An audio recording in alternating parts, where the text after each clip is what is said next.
Inequality is one of the biggest problems in our world today. But what exactly is inequality? How do we measure it?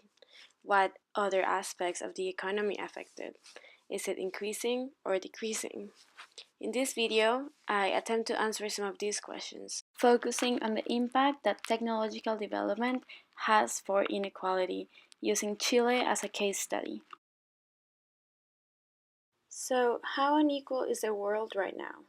Well, there are two types of inequality: wealth inequality and income inequality. In terms of wealth inequality, although India and Africa conform 30% of the world's population, they only possess about 2% of the world's wealth. In terms of income inequality, this is what it would look like if we were to distribute $100 amongst 10 people according to the income distribution today.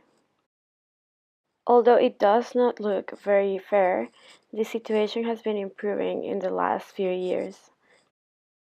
This graph shows data from the OECD showing daily income per capita distribution since the 1800s.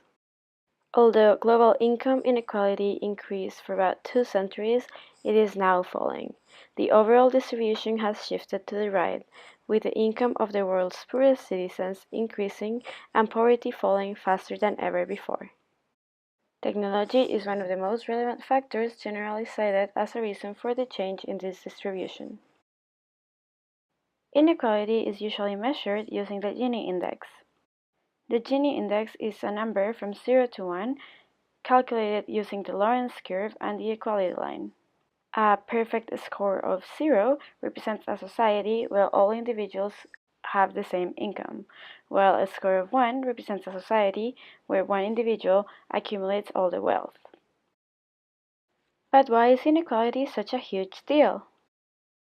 Well, for many reasons. Income inequality means some people have inequitable access to services like health and education. This distinction means that some part of the workforce does not develop to its full potential, making the country's income growth less than what it could potentially be. A second reason why inequality is important is because of the Easterling paradox, which shows that regardless of absolute increases on income, people's happiness doesn't increase unless inequality decreases. The paradox is explained by horizontal inequality, which refers to the human tendency to measure ourselves in relation to our neighbors and not in absolute terms. Let's now review the situations of 3 different countries with different Gini scores.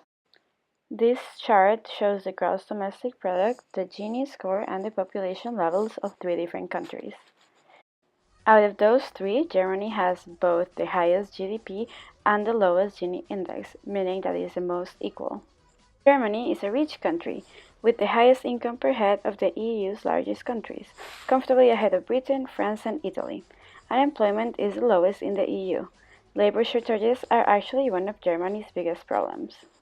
However, as seen in the graph, Germany is also one of the most unequal developed countries. On household income, Germany is close to the European average, but on wealth, Germany is significantly less equal than its European peers. The bottom 40% of Germans have almost no assets at all, not even bank savings. Furthermore, income inequality is on the rise. The Financial Times reports that, as far as incomes are concerned, the gap between the poorest 10% of Germans and the richest tenth started widening in the mid-1990s.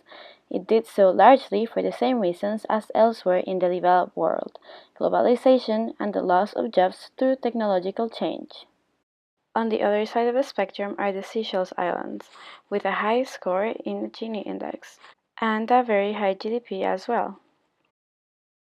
Seychelles is the only African nation considered as a high-income country. This is largely because of its low population, which makes its GDP per capita very high. Most of Seychelles' income comes from a market-based diversified economy, with rising public sectors and tourism. However, despite the country's newfound economic prosperity, poverty remains widespread due to a high level of income inequality, one of the highest in the world. Economists deem the stark appearance of inequality very predictable. For many years, the government tried to keep the gap between the highest and lowest paid as narrow as possible. But command and control policies and laws in this regard contributed to economic stagnation. With the economic restructuring program and adoption of free market policies, the gap suddenly widened. The World Bank reports that in the Seychelles, the labor market is rewarding workers with technical and job relevant skills, which are in scarce supply. Low income jobs are also widely available because of the tourism industry. However, jobs for people in the middle class with medium levels of education are increasingly harder to find. This is called labor market polarization and has led to increased income inequality. This phenomenon is common in the global economy, and a lot of research has been done to establish strategies through which economic growth can help reduce income inequality instead of increase it.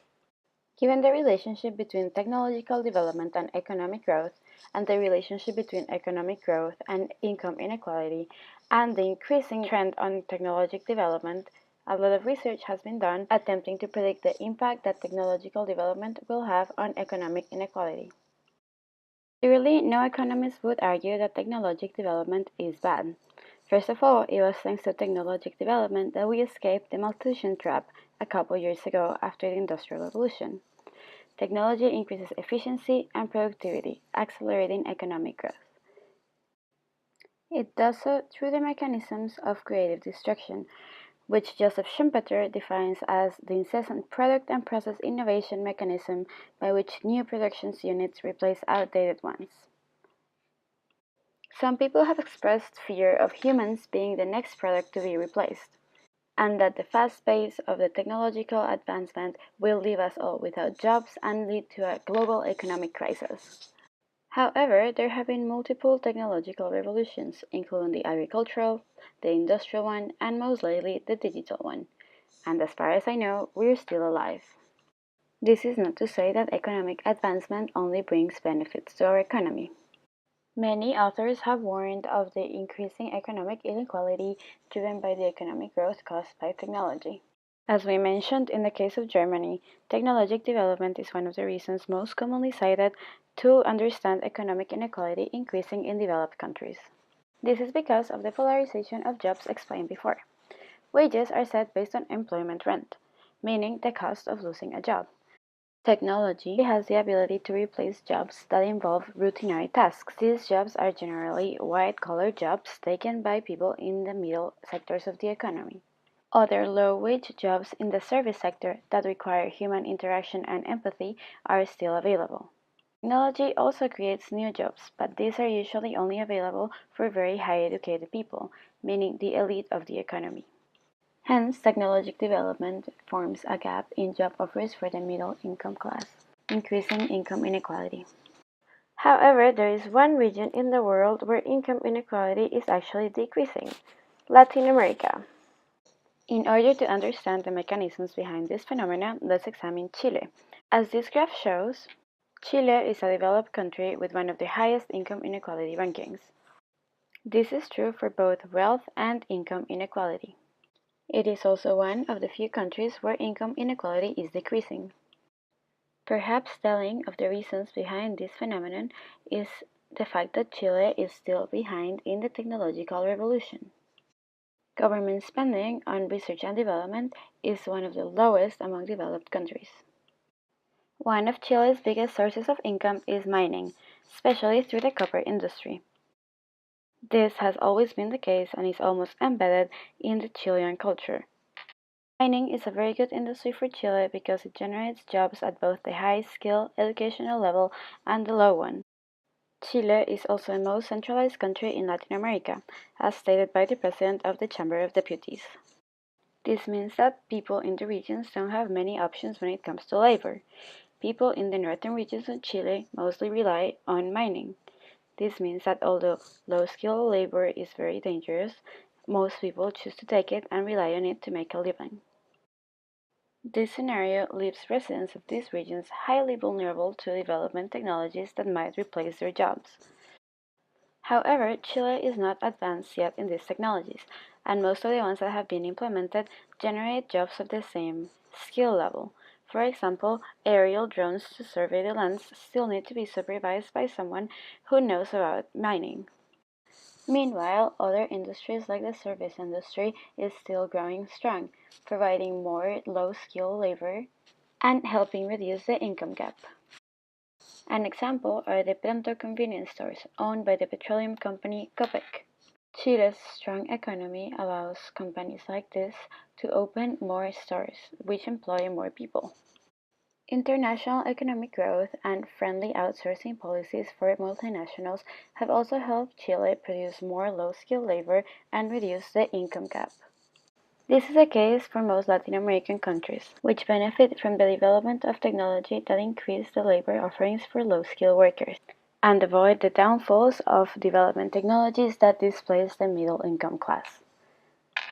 At the same time, they benefit from income growth internationally by providing cheap sources of labor. The combination of these factors explain why the region has been seeing a decreasing trend in income gap. This is not to say that Latin America has avoided the pitfalls of economic growth in relation to income inequality, but rather that the full-blown effects have not been seen yet.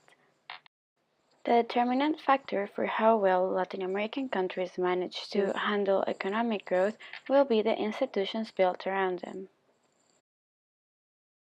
A special concern should be given into access to education. Low-skilled workers that access education are able to develop skills that allow them to handle a potential replacement by technological advancement. Equal access to quality education also helps to bridge the so-called digital divide and allows everyone to take advantage of technological developments in the same way. This is especially worrisome given that Chile has one of the lowest net spendings on education amongst developed countries. Additionally, the education gap amongst poor and rich people in Chile is especially worrisome. Free access to quality education has been in the forefront of debates in Chilean politics recently. Chile should ensure equal and free access to education for everyone in order to avoid the pitfalls of a widening income gap due to technological development. Other policies that could be considered are migration. This is one of the policies that entails a double dividend, as it reduces income inequality while at the same time boosting long-run GDP.